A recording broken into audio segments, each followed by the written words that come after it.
Santiago एक लड़का था जो अंdalusia स्पेन में रहता था। उसको फ्रीडम बहुत पसंद था और वो अपनी बकरियों के साथ इधर से उधर जाता रहता था। उसके दिमाग में एक लड़की के ख्याल चल रहे थे जिसे वो एक बार तारीफा में मिला था। वो फिर तारीफा जा रहा था उस लड़की से मिलने की कोशिश करने के लिए। जब तारीफा के रास्ते में रात हो गई तो उसने सोचा कि वो आराम कर लेता है रात में और फिर वो सुबह आगे बढ़ेगा। तो उसको एक सुनसान चर्च दिखा और उसने सोचा कि वो वहीं पर रात गुजार लेगा। उसने अपनी भेड़ बकरियों को चर्च में रख दिया और एक सैकमो ट्री के नीचे वो जाकर सो गया। वहां पे उसको एक ख्वाब आया। अपने ख्वाब में उसने देखा कि इजिप्ट में पिरामिड्स के नीचे बहुत सारा खजाना भरा हुआ है और वो खजाना सांटियागो को अपनी तरफ बुला रहा है। अब ये ख्वाब देखकर सांटियागो एकदम से उठ गया और वो बहुत ज्यादा कंफ्यूज था क्योंकि ये पहली बार नहीं था जब सांटियागो ने ये ख्वाब देखा था। तो उसने सोचा कि इस ख्वाब का मतलब क्या है, चलो किसी से पूछ लेता हूँ। तो वो एक औरत के पास गया जो फेमस थी लोगों को उनके ख्वाबों की ताबीर बताने के लिए। तो उस औरत को जब सांटियागो ने अपने ख्वाब के बारे में बताया तो उस औरत ने कहा कि मैं तुम्हें इसका मतलब बता दूंगी, लेकिन जब तुम्हें खजाना मिल जाएगा तो तुम मुझे इसका 1/10 हिस्सा दोगे। सांटियागो ने सोचा चलो ठीक है, 1/10 तो मैं किसी को भी दे सकता हूँ और अगर मुझे ये खजाना मिल जाए तो वो ये डिजर्व करती है। तो उसने कहा चलो मैं तुमको दे दूंगा, तुम मुझे इसका मतलब बताओ। और सच में वो पिरामिड के नीचे तुमको ट्रेजर मिल जाएगा। अब सांटियागो ने सोचा यार ये तो मुझे कोई भी बता सकता है, पता नहीं ये सच बोल रही है या नहीं, आगे बढ़ता हूँ। तो इसलिए वो शहर चला गया और वो बेंच पर बैठे कुछ सोच रहा था। एकदम से एक बूढ़ा आदमी आया उसके पास। उसने बोला मेरा नाम मेल्चीजेडेक है, मैं सालम का राजा हूँ। सांटियागो ने इसे थोड़ा इग्नोर किया क्योंकि उसने बहुत खराब कपड़े पहने हुए थे। उसको लग रहा था कि ये झूठ बोल रहा है, लेकिन फिर एकदम से उस आदमी ने बोला मैं तुम्हें उस खजाने को ढूंढने में मदद कर सकता हूँ। उसने बोला कि हर किसी की लाइफ में एक पर्सनल लेजेंड होता है जिसे उनको फॉलो करना चाहिए। जब उस पर्सनल लेजेंड को फॉलो कर रहे हैं तो आपको बहुत सारे लोग मिलेंगे और आपके साथ बहुत सारी चीजें होंगी जो आपकी मदद करेंगी उस जर्नी में। और उस बूढ़े आदमी ने सांटियागो से कहा कि तुम अपनी भेड़ बकरियां बेचकर जाके अपने पर्सनल लेजेंड को फॉलो करो। अब सांटियागो इतना श्योर नहीं था, लेकिन उस बूढ़े आदमी ने उसे कन्विंस कर लिया और सांटियागो ने भी सोचा चलो एक एडवेंचर हो जाएगा। और उसने अपनी भेड़ बकरी बेच दिए, पैसे जमा कर लिए और वो एक शिप पे चला गया जो अफ्रीका जा रही थी, जहाँ से सांटियागो की जर्नी शुरू हुई। अब सांटियागो पहुंच गया टैंजियर्स में जो मोरक्को में एक शहर है। और जैसे ही वो वहां पर पहुंचा उसके सारे पैसे किसी ने चुरा लिए। वो परेशान तो हो गया, लेकिन उसने कहा कोई बात नहीं, मैं अपने मिशन पर आया हूँ, मैं अपना मिशन पूरा करके जाऊंगा। और वो एक क्रिस्टल मर्चेंट के पास गया जो अपनी शॉप में क्रिस्टल बेच रहे थे और उसने कहा कि मैं आपकी दुकान की क्रिस्टल साफ कर दूंगा, इससे और थोड़ा बिक भी जाएंगी और आप मुझे बस खाने के लिए दे दीजिएगा। जैसे ही सांटियागो ने उसके क्रिस्टल साफ किए एकदम से लोग आने लगे और वो क्रिस्टल खरीदने लगे। तो उस मर्चेंट ने सोचा क्यों ना मैं इसको जॉब ही दे दूं। तो वहां पर क्रिस्टल मर्चेंट की दुकान पर सांटियागो जॉब करता था और आहिस्ता आहिस्ता वो नए नए बिजनेस आइडियाज लाता गया, नए नए तरीके क्रिस्टल बेचने के लिए। और आहिस्ता आहिस्ता उनकी सेल अच्छी खासी बढ़ गई और सांटियागो को भी अच्छे खासे पैसे मिल गए और वो मर्चेंट भी अमीर हो गया। लेकिन तब भी सांटियागो को अपना मिशन याद था। तो जैसे ही उसने सुना कि सहारा डेजर्ट क्रॉस करने इजिप्ट जाने वाला एक कैरावान निकलने वाला है, तो वो भी अपने क्रिस्टल मर्चेंट को छोड़कर अपनी जर्नी की तरफ बढ़ गया। उस कैरावान में उसको एक इंग्लिश आदमी मिला जो एक अल्केमिस्ट को ढूंढने जा रहा था।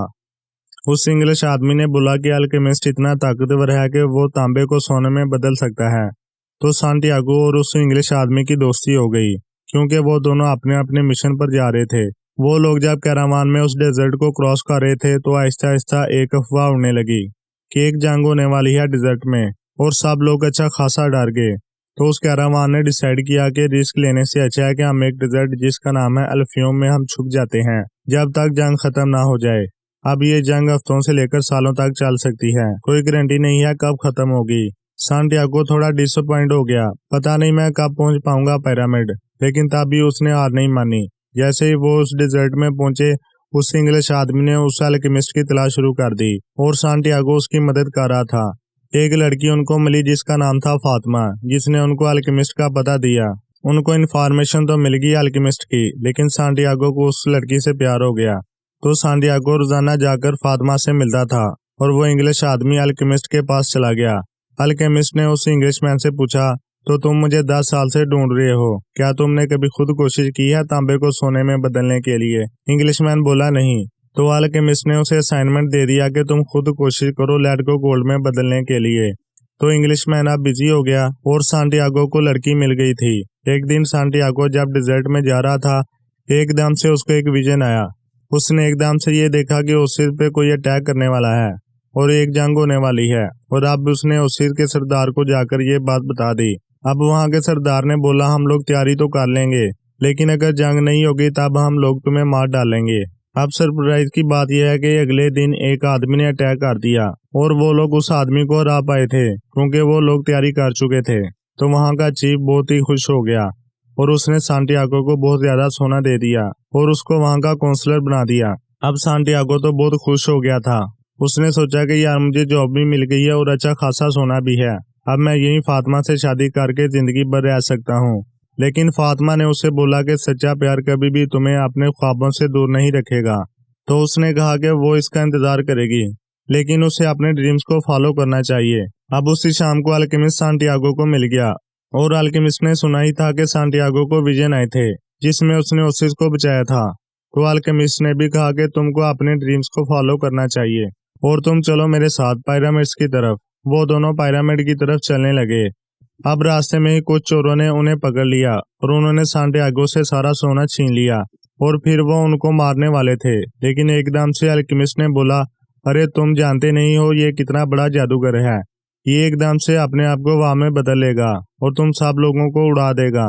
वो सब लोग हंसने लगे। वो लोग कहने लगे, चलो तुमको 3 दिन देते हैं हम लोग, अगर 3 दिन में इस लड़के ने अपने आप को हवा में बदल लिया तो हम लोग तुमको छोड़ देंगे, वरना हम लोग तुम्हारी जान ले लेंगे। अब सांटियागो बड़ा डर गया। उसने अल्केमिस्ट से बोला, यार तुमने हम लोगों को मरवा ही दिया, मैं कहाँ अपने आप को हवा में बदल सकता हूँ। अब अल्केमिस्ट ने बोला, सुकून में रहो, तुम ये कर सकते हो, बस अपने अंदर कॉन्फिडेंस रखो और डिजर्ट की लैंग्वेज को समझने की कोशिश करो। अब 2 दिन सांटियागो ने कोशिश की लेकिन कुछ नहीं हुआ। तीसरे दिन वो बहुत ज्यादा टेंशन में था और उसने दिल से डिजर्व को समझने की कोशिश की और एकदम से वो हवा में बदल गया और उसने सारे टेंट उड़ा दिए।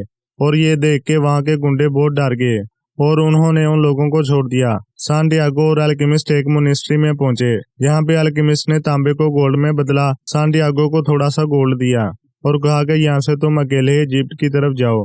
और जैसे ही सांटियागो पिरामिड्स के सामने पहुंच गया और उसने खोदना शुरू किया, एकदम से कुछ चोर आ गए।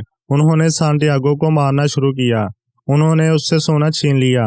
अब सांटियागो ने अपने होश खो दिए और वो एकदम से अपनी कहानी बड़बड़ाने लगा और उसने बोल दिया कि उसने एक ख्वाब देखा था, इसलिए वो इजिप्ट आया था। एकदम वो गुंडे हंसने लगे और एक गुंडे ने बोला, अरे ये तो पागल आदमी लगता है, अपने ख्वाबों के बारे में इस तरह से कौन सोचता है। मैंने भी एक ख्वाब देखा था, स्पेन में एक सुनसान चरच में एक साइकामो ट्री के नीचे बहुत सारा खजाना भरा हुआ है, लेकिन मैंने थोड़ी अपने ख्वाबों को फॉलो किया, मैं इसकी तरह बेवकूफ नहीं हूँ। और वो लोग इसको छोड़कर हंसते हंसते चले गए। एकदम से सांटियागो को समझ में आ गया कि असली खजाना कहाँ था। वो वापस स्पेन गया और साइकामो ट्री के नीचे खोदना शुरू किया और वहीं पर उसको खजाना मिल गया जो उसने 1/10 प्रॉमिस किया था उस औरत से, वो उस औरत को दे देगा और वापस डिजर्ट में जाकर फातिमा के साथ रह लेगा। यहीं पर हमारी कहानी खत्म होती है। दोस्तों, आप इस स्टोरी से 3 मोस्ट इंपोर्टेंट लेसन ले सकते हैं। पहला, खजाना वही है जहां आप हैं, लेकिन आपको बाहर जाना पड़ेगा ये समझने के लिए कि खजाना कहाँ है। दूसरा, जिंदगी में कभी भी मत रुको, चाहे कितनी भी मुश्किलात आ जाएं, हमेशा अपने ख्वाबों की तरफ बढ़ते रहो और उसे हासिल करके रहो। तीसरा, अपने दिल की आवाज सुनो।